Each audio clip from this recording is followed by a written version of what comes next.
there's just something about him. Like, he can do things that just makes you go, how did he just do that? Just like almost like a high-end sports car, like that 0 to 60 just in one stride. I mean, he would just like plant and he's just like gone.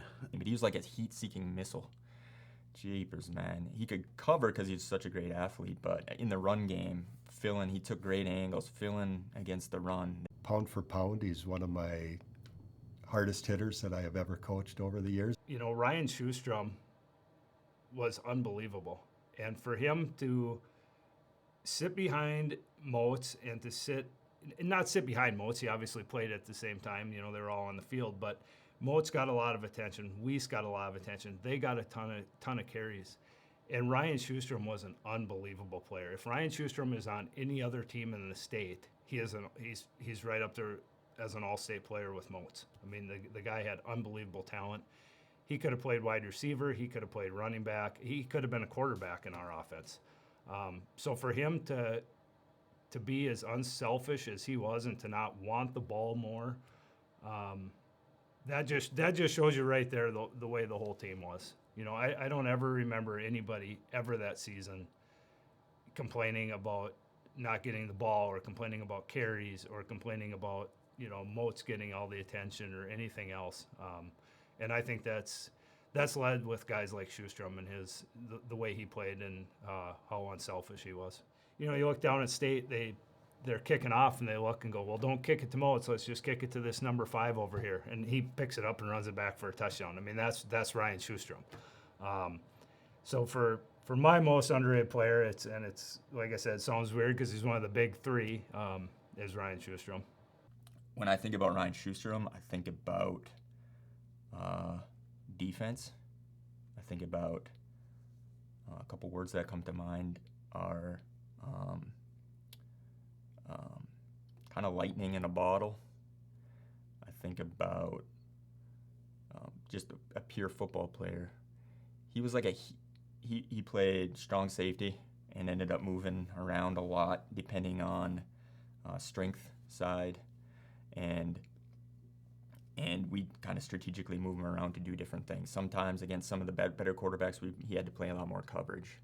Sometimes he played up in the box a lot, you know, and I think he'd even blitz some too. He did a little bit of everything, but he was like a heat-seeking missile.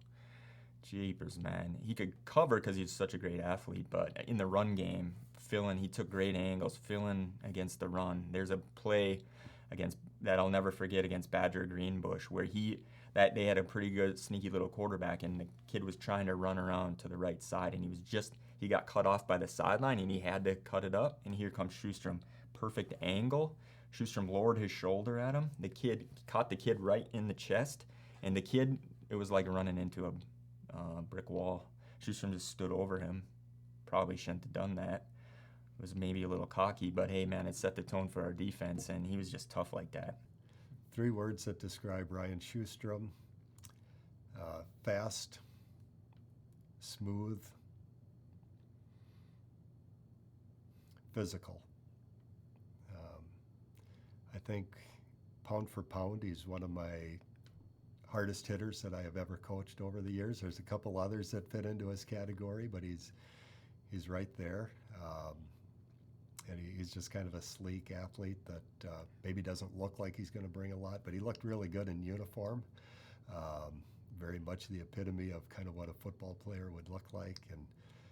And then, yeah, he just kind of glided over the grass, I think, and most people would be pounding it down, and I don't think the grass moved when he ran over it. So, yeah, enjoyed watching him run. Ryan Sjostrom,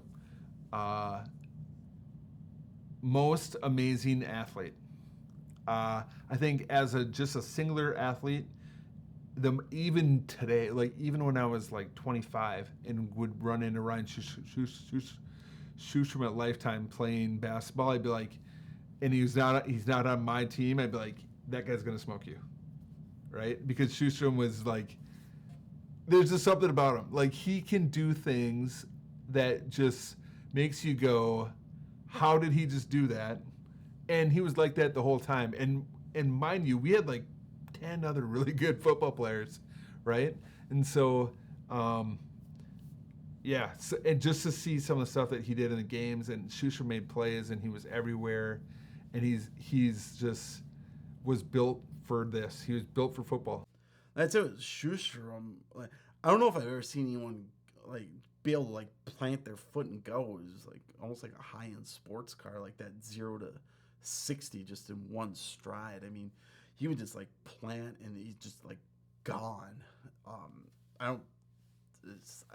I don't know if I've seen that, and I think probably with Schuster probably the most, especially on offense, probably was like just kind of the selflessness. He probably sacrificed maybe the most in terms of carries, or probably had the fewest carries in the offense, and he could have been the shining star, on other teams, and he never complained or said anything.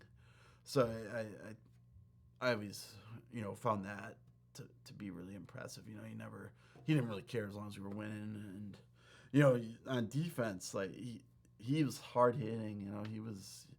He was definitely out there to lay the wood, and he would bring it. That's for sure.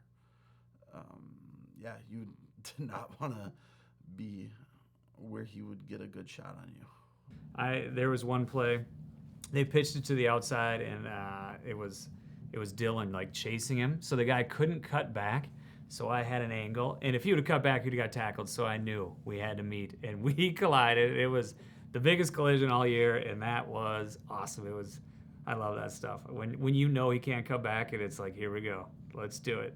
That was what I really liked about football, and that I had a couple of those that game, but that one was the biggest one I think I've ever been in. That was a big collision.